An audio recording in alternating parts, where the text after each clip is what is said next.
Many of us were raised in environments where obedience was prioritized over understanding.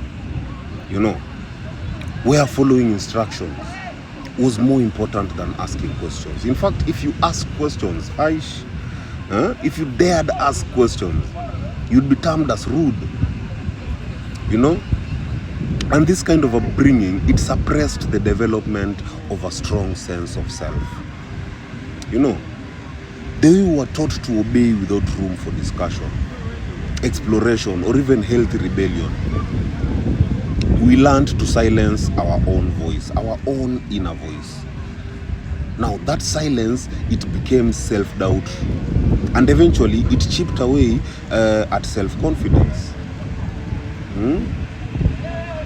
So instead of trusting our instincts, we constantly seek approval.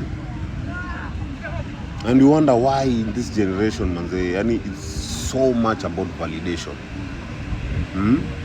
Instead of acting from self-awareness, we act from fear. You know, fear of being wrong, fear of being rejected, or even fear of being punished.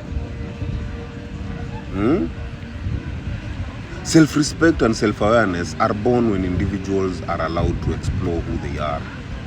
You know, when they are permitted to fail, to question, to disagree, you know, and to evolve. But when obedience is the currency for love, for acceptance, or even for safety, people grow up thinking that to be good is to suppress themselves. Now, over time, that suppression creates a disconnect from one's desires, you know, your values, and worst of all, your identity. You end up with adults who look outward for direction, struggling with decision making.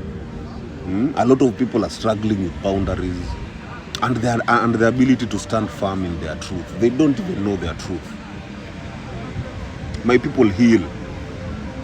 Don't confuse ego for confidence. Confidence isn't loud.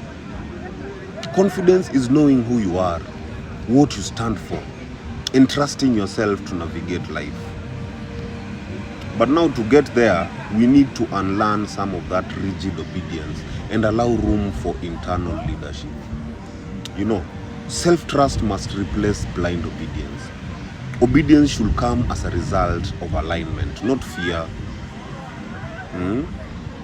So the real healing begins when we stop trying to be good in the eyes of others and start becoming whole in the eyes of ourselves. My people, heal. Heal.